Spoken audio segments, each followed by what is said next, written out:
UKLO 1 year masters. No IELTS required up to 5 years visa. High visa success rate. నమస్తే. ఎన్నో ముఖ్యమైన విషయాలు, ముఖ్యంగా మాస ఫలితాల ద్వారా మనందరికీ సుపరిచితులు. చాలా చక్కటి వివరణ ఇస్తూ ఉంటారు శివప్రసాద్ గురువు గారు. ఈ మాసానికి, భాద్రపద మాసానికి సంబంధించి విశిష్టత ఏమిటి? ఇందులో వచ్చే ముఖ్యమైన పండుగలు ఏమిటి? మనం ఎలా చేసుకోవాలి పండుగల్ని? దాని యొక్క ప్రాధాన్యత, ఈ వివరాలన్నీ కూడా ఇప్పుడు చేయబోయే ఈ వీడియోస్‌లో మీరు చూస్తారు. తప్పకుండా ప్రతి వీడియోని ఫస్ట్ నుంచి లాస్ట్ వరకు వాచ్ చేయండి. గురువుగారి దగ్గర జాతకాలకు సంబంధించి కానీ, వాస్తుకు సంబంధించి కానీ మీరు ఏదైనా కనుక్కోవాలి అనుకున్నా, చూపించుకోవాలి అనుకున్నా స్క్రీన్ మీద కనపడే నెంబర్‌కి కాల్ చేయొచ్చు. గురువుగారు అందుబాటులోకి వస్తారు. మీ జాతకాల్ని ఖచ్చితంగా చూసి మీరు ఏ రెమెడీస్ చేసుకోవాలి ఏమిటి అనేది గోప్యంగా ఉంచి మీకే చెప్పడం జరుగుతుంది. నమస్కారం గురుగారు. ఆశీర్వచనం తల్లి.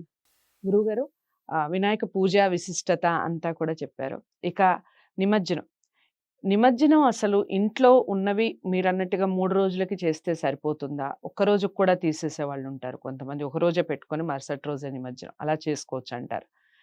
ఈ నిమజ్జనం చేసే క్రమంలో బయట పెట్టే విగ్రహాలు కానివ్వండి, పాటించాల్సిన నియమాలు ఏమిటి? వాళ్ళు నిమజ్జనం టైంలో ఎలా ఉండాలి? ఎంత భక్తి శ్రద్ధలతో ఆ నిమజ్జనాన్ని చేయాలి చెప్పండి? అమ్మ, పూజ చేసేటప్పుడు ఎంత శ్రద్ధగా అయితే మనం ఆచరిస్తామో హ్మ్. వినాయకుణ్ణి, ఆ వినాయక ప్రతిమను ఉద్వాసన అనేటువంటిది అక్కడే మంత్రంలోనే చెప్తాం. ఎప్పుడు మళ్ళీ 3 రోజులకా, హ్మ్. లేకపోతే మరుసటి రోజే మన సౌకర్యాన్ని బట్టి ఉద్వాసన చెబుతున్నామా, లేకుంటే 5 రోజులకు తీస్తున్నామా, 7 రోజులకు తీసేయరు గాని, 9 రోజులకు తీసేయడం గాని, 11 రోజులకు గాని అవును. ఇలా సంఖ్య ఉంటుంది. హ్మ్. గణపతిని అంతకంటే మనము పెట్టుకొని భరించలేము. చేయగలిగినటువంటి హ్మ్. శక్తి ఉండదు. హ్మ్. హ్మ్. ఎందుకంటే అది వేరు. అది ఒక వ్రతం. అందుకనే వినాయక వ్రతం అనేటువంటిది పెట్టాం. హ్మ్. ఆ వ్రతం అంటే ఏమిటి?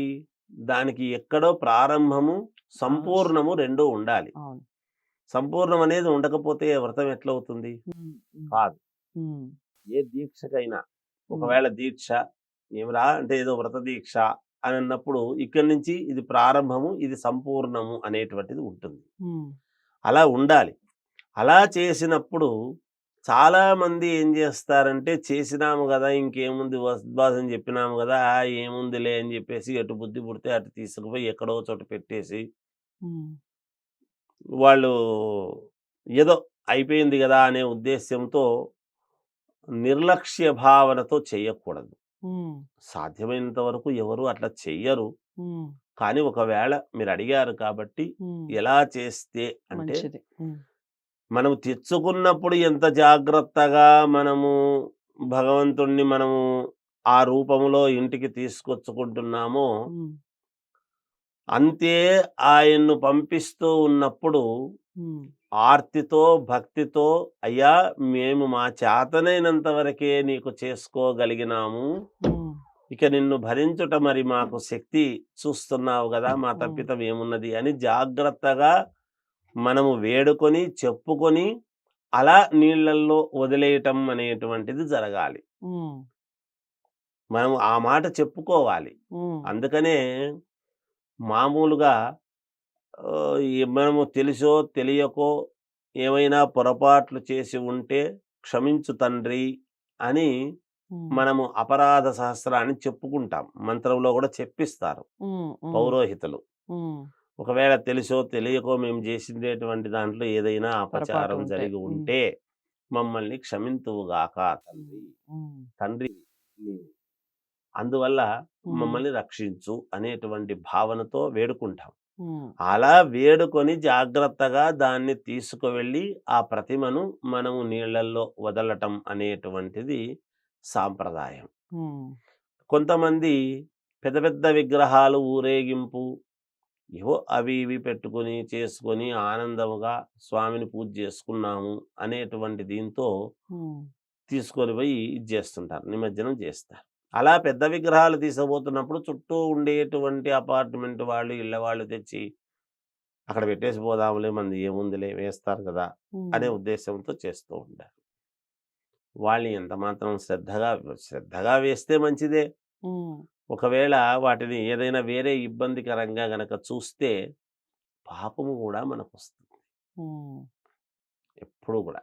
హ్మ్. అందుకనే మనకు శక్తి కొద్దీ వెళ్ళి మనం అక్కడ వదిలిపెట్టేసి, అక్కడ మళ్ళా గంగాదేవికి ఒక్కసారి ఒక నమస్కారం గంగలో ఇది జేసినప్పుడు ఒక హ్మ్. నమస్కారం పెట్టుకొని, తల్లి మమ్మల్ని రక్షించు హ్మ్.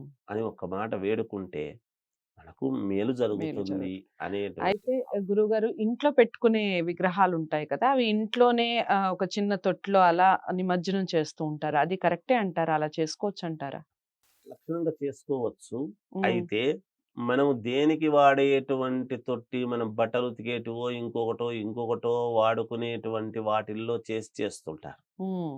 అలా కాకుండా ఒకటి ఏదైనా ప్రత్యేకంగా ఉన్నటువంటి దాంట్లో నీళ్లు పోసి, దాంట్లో నిమజ్జనం చేసి, హ్మ్. అవి మళ్ళా చెట్లకు గాని, ఇంకో దానికి గాని అలా కలిపేసుకునేటువంటి విధానము కూడా మంచిదే. ఓకే. అది మట్టి గణపతి అయితే. హ్మ్. అందుకనే మట్టి గణపతి అంటే మట్టిలో కలుస్తుంది గాబట్టి, ఓహ్! మట్టిలో ప్రాణం ఉంటుంది గాబట్టి, హ్మ్. అలా చేసుకోవచ్చును. హ్మ్. ఏమాత్రము తప్పు లేదు. ఓకే. అలాగే వెళ్ళి మనం ఆ మట్టి గణపతిని గూడా అక్కడ వేరే చోట ఒక నిమజ్జనము అని వెళ్ళి అక్కడ జేసుకోవచ్చును. హ్మ్. పూర్వమంతా ఏముండిందంటే అమ్మా, ఇలా హ్మ్. జరిగిన తర్వాత అందరూ అక్కడికి వెళ్ళి అక్కడనే ఏదో వనభోజనములాగా చేసి సరేలే అని ఇంటికొచ్చేటువంటి తత్వం ఉండింది. అవును. ఇది హ్మ్. కలయిక. అందరూ హ్మ్. సంతోషంగా బాగుండాలి అని. హ్మ్. హ్మ్. ఇప్పుడేమైంది? అది అతి సర్వత్ర వర్జయేత్ అన్నట్టుగా హ్మ్. వీధి వీధిలోనూ పెద్దవైపోయి, హ్మ్. విపరీతమైపోయి, హ్మ్. అది కొంచెము ఈ చేసేటువంటి వాళ్ళు ఆనందంగా ఎగురుతూ వెళ్ళేటువంటి విధానము చేసేటువంటిది కూడా వీళ్ళు ఆనందముతో ఎగరవచ్చును గానీ, ఆ ఎగిరే దాని కోసము ఆనందమని ఏవేవో ద్రవాలు తీసుకొని ఎగరటం చేయటం అనేటువంటిది సాంప్రదాయం కాదు. హ్మ్. అది కొంచెం గమనించాలి. హ్మ్. దేవుడి పేరు జెప్పి మనము ఏవేవో ద్రవాలు తీసుకొని హ్మ్. ఎగురుతూ, చేస్తూ అలా వెళితే అది అదే. కొంచెం అదెక్కడ అంత పుణ్యం. మంచి పద్ధతి కాదు. అవును. అది తల్లి అంతే ఏం లేదు. చాలా చక్కగా వివరించారండి. అది మీరు పాటించాల్సిన నియమాల్లో ముఖ్యంగా గురువుగారు చెప్పినటువంటి లాస్ట్ నియమం ఏదైతే ఉందో అది అందరికీ వర్తిస్తుంది. ముఖ్యంగా నేటి యువతకి ఖచ్చితంగా వర్తిస్తుంది. ఒకసారి ఆలోచించండి. ఆచరించే ప్రయత్నం చేయండి. ఇక ఎలా నిమజ్జనం చేయాలి, ఎంత భక్తి శ్రద్ధలతో చేయాలి అనేది కూడా తెలుసుకున్నాం ఈ వీడియో ద్వారా. వీడియోని లైక్ చేసి అందరికీ షేర్ చేయండి. ఛానల్‌ని సబ్స్క్రైబ్ చేసుకోండి. మరో మంచి అంశంతో మళ్ళీ కలిసే ప్రయత్నం చేస్తాను. నమస్తే.